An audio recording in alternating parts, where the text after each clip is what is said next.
Pendant longtemps, j'ai été cette personne qui parle trop. Toujours à vouloir expliquer, justifier, combler les blancs.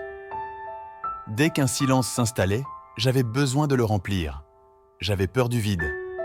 Peur qu'on me juge, qu'on me comprenne mal. Alors je parlais pour me rassurer moi-même.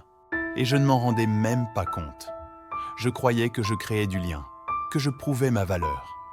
Mais en vérité, je me vidais devant les gens.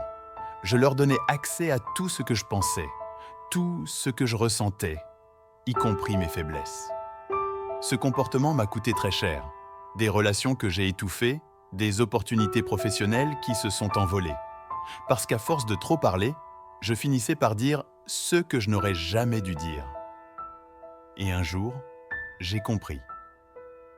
Le silence, ce n'est pas un vide à remplir. C'est une force, une protection, une stratégie. C'est pour ça que j'ai créé cette chaîne. Et c'est exactement la raison pour laquelle j'ai fait cette vidéo aujourd'hui. Chapitre 1er, parler, c'est révéler ses failles. Ce que je ne réalisais pas à l'époque, c'est que chaque mot que je prononçais devenait une porte d'entrée. Quand tu parles trop, tu donnes aux autres une carte de ton esprit. Tes opinions, tes émotions, tes blessures, tes insécurités. Tu crois défendre ton point de vue. Tu veux convaincre? En fait, tu montres que tu as besoin d'être validé. Et crois-moi, ça se voit. Les gens sentent quand tu parles par insécurité. Aujourd'hui, j'ai appris à me taire. Pas pour me cacher, mais pour me préserver. Parce que le silence, lui, ne s'analyse pas.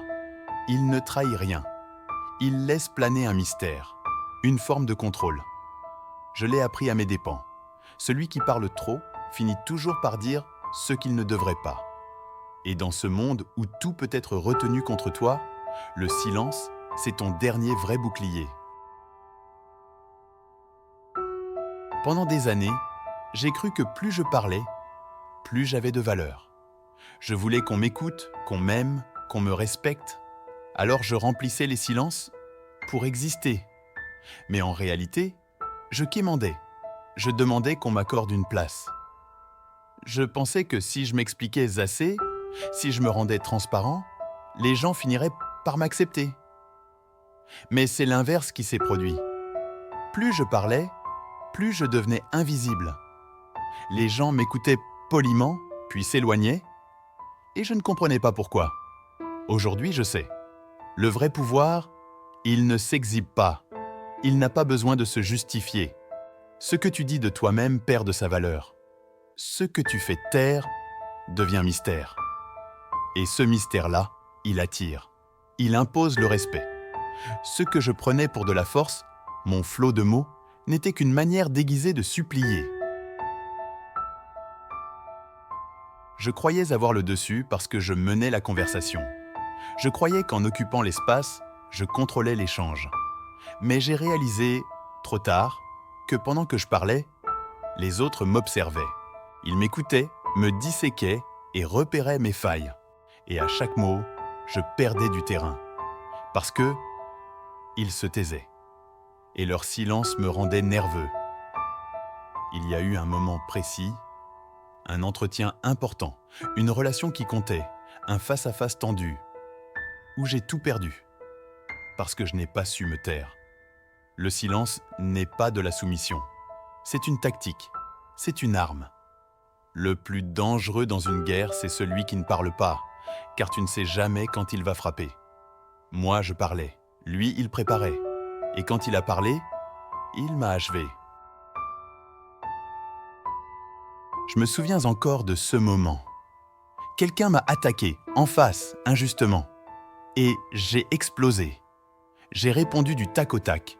J'ai voulu me défendre. Mais ce jour-là, j'ai perdu la face. Pas parce qu'il avait raison, mais parce que je n'ai pas su garder mon calme. J'ai compris depuis que le vrai courage, c'est de ne rien dire. C'est de contenir le feu au lieu de le jeter sur l'autre. Le silence, ce n'est pas un manque de réponse. C'est un choix, un acte de contrôle absolu. Et c'est ce contrôle-là qui impose le respect. Plus tu maîtrises ton silence, plus tu maîtrises les autres. Car les gens paniquent dans le vide. Ils s'agitent, se révèlent, se trahissent. Et toi, tu restes là, imperturbable. Avec le temps, j'ai arrêté de répondre. J'ai arrêté d'expliquer, de justifier, de me débattre. Et tu sais quoi? C'est à ce moment-là que les masques ont commencé à tomber. Les gens qui voulaient me manipuler, me tester, me provoquer, se sont noyés dans leur propre agitation. Ils se sont contredits, ils se sont exposés, et moi, je n'avais rien dit. Le silence, c'est un piège, dans lequel les bavards tombent tout seuls. Je l'ai vu en face, un collègue qui voulait m'avoir. J'ai gardé le silence, et il s'est enfoncé, tout seul. J'ai compris ce jour-là que le silence, c'est la force des forts. Et si j'ai créé cette chaîne, c'est pour partager ça. Pas pour faire la morale, mais pour éviter à d'autres de se perdre comme moi je me suis perdu. Si cette vidéo t'a intéressé, alors écoute Stratégie de Robert Greene sur Audible parce que c'est la suite logique de cette vidéo. Et la bonne nouvelle, c'est qu'il est disponible gratuitement en livre audio grâce à l'essai offert par Audible. Le lien est dans la description. Et en écoutant ce chef-d'œuvre, vous soutenez directement la chaîne. Cela nous permet de produire des vidéos encore plus puissantes et plus immersives. Et cela ne vous coûte rien. Mais pour nous, c'est une aide immense. Alors, cliquez sur le lien, commencez votre essai gratuit et plongez dans l'un des textes les plus bouleversants jamais écrits parce que ce livre pourrait bien bouleverser votre vie.